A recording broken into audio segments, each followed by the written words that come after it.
일본 정부는 해상 감시용 대형 무인기를 도입하기로 했는데요. 일본 마이니치 신문의 보도에 따르면 일본 해상보안청은 불법 투옥 등 해상 범죄나 수상한 선박을 감시하는 대형 무인기 도입을 한다고 합니다. 중국 선박에 의한 위협이 커지면서 일본 인근 지역의 긴박한 정세에 대응하기 위한 조치라고 신문은 전했지만 군 전문가들은 독도 도발과 정찰에 의해 사용될 것으로 예상하고 있습니다. 일본이 도입하는 대형 무인기는 미국 제너럴 아토믹스의 시가디언입니다. 시가디언은 적외선 카메라와 해상 레이더가 장착돼 있고 약 35시간 동안 비행할 수 있어 유인기보다 연속 활용 시간이 긴데요. 그뿐만이 아닙니다. 또한 일본 정부는 호위함 등에 탑재할 대형 무인 헬기 20기를 도입할 계획입니다.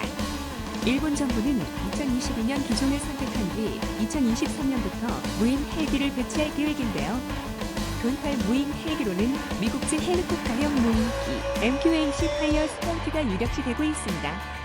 미국 방산업체 노스럽 크루먼이 만든 것으로 길이 12.6m 폭 2.7m 크기에 고도 5,000m에서 항선 등의 움직임을 탐지할 수 있습니다.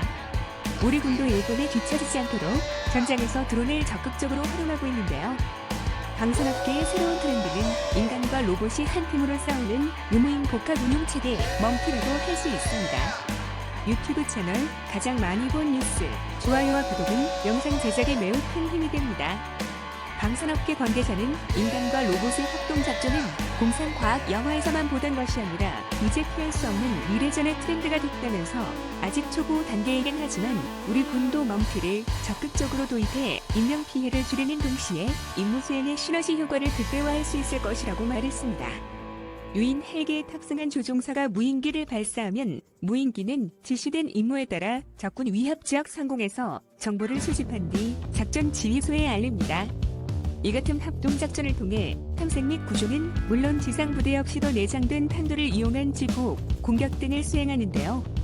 전장에서 승기를 잡기 위해서는 무기의 성능과 규모를 확보하는 것뿐 아니라 전술 작전을 잘 구상하고 성공시키는 게 중요합니다. 또한 전장 환경은 수시로 변화할 수 있는 만큼 상황에 맞게 유기적으로 작전을 조정하고 수행해야 하는데요. 최근 미국 등 군사 선진국에선 효율적인 작전 수행을 위해 유인기와 무인기의 협업 체계를 구축하고 있습니다. 이러한 흐름에 따라 우리나라 국산 무장헬기에 유무인 복합 체계를 도입하기로 했는데요. 방위사업청과 한국항공우주산업은 소형 무장헬기 LAH의 무인 항공기를 연동해 조기 전력화하는 방안을 검토하고 있습니다. 이 사업에 이스라엘이 힘을 보태기로 해 예상보다 빨리 실현될 전망입니다.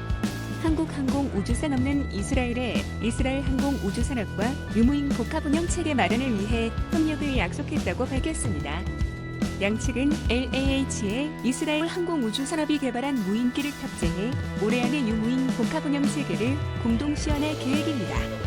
이스라엘 항공우주산업사는 이스라엘의 국영 무인기 전문 군수업체로 글로벌 무인기 시장을 강자로 꼽히는데요.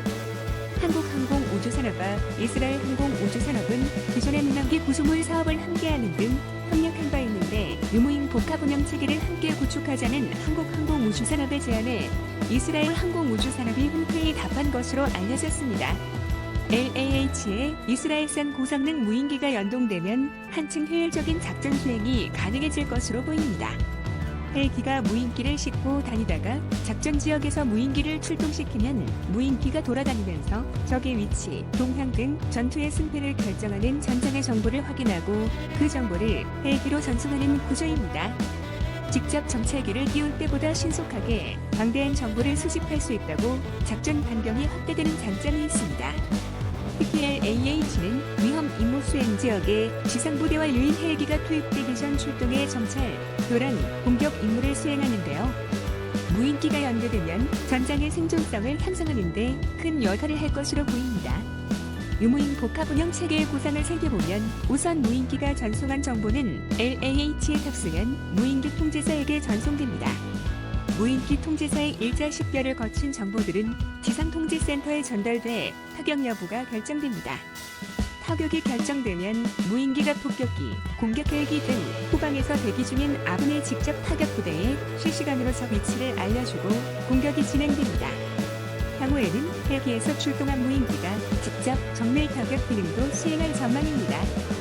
무인기를 직접 조종하는 무인기 통제사의 제어에 의해 무인기에 내장된 탄두로 직접 타격이 수행될 수 있습니다. 뿐만 아니라 헬기와 연동된 무인기는 전장에서 부상당하거나 조난당한 아군을 빠르게 탐색, 구조하는 역할도 할 수 있습니다. 광범위하게 펼쳐진 미시티얼 구역이나 탐색 인력 투입이 쉽지 않은 작전 구역에서 통제사가 여러 통제 장치 기능을 활용해 다수의 소형 드론을 분직 비행토로 해수색 임무를 수행하는 것입니다. 조난자의 위치 등 수집한 정보를 기상통제센터 의무 후승 헬기에 공유함으로써 신속한 구조가 가능해질 전망입니다. LAH는 우리 힘으로 만드는 소형 무장 헬기로 육군의 노후 헬기를 대체하는 공격용 헬기를 확보하기 위해 시작된 사업입니다. 국산 공대지 미사일 청검과 20mm 기관총, 70mm 로켓탄 등 무장 탑재에 이어 무인기와의 연계 시스템까지 갖출 예정인 LAH는 최근 시세기 1에서 3호기가 잠정 전투용 적합 판정을 받은 뒤 후속 시험 평가가 진행 중인 가운데 2023년 체계 개발 완료를 목표로 하고 있습니다. 유무인 복합 운용 체계, 이것은 멈티로 불리는데요. 멈티 개념은 2000년대 초반 미국 공군이 아프가니스탄에서 주요 표적을 보다 정확하게 타격하기 위해 최초로 도입했습니다.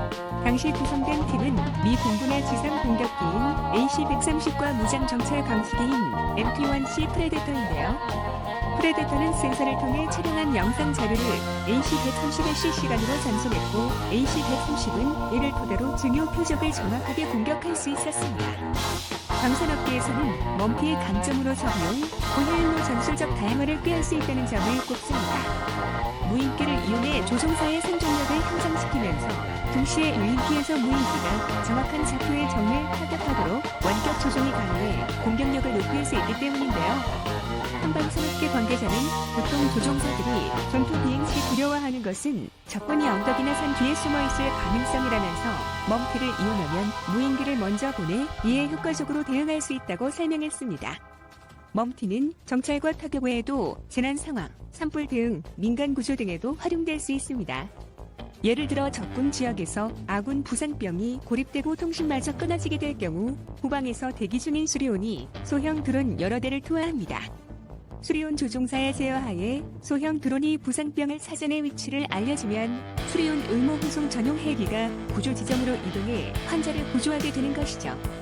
우리 군은 세계적으로 확실하게 검증된 이스라엘제 드론을 탑재하여 더욱 강력한 소형 무장 헬기 LAH를 개발하였습니다. 첨단 기술력을 바탕으로 세계 헬기 시장을 선도할 대한민국을 응원합니다. 시청해주셔서 감사합니다. 이 동영상은 유튜브 채널 가장 많이 본 뉴스에서 제작하여 게시한다. 구독과 좋아요, 알람 설정은 좋은 영상을 만드는데 많은 힘이 됩니다. 일본 정부는 해상 감시용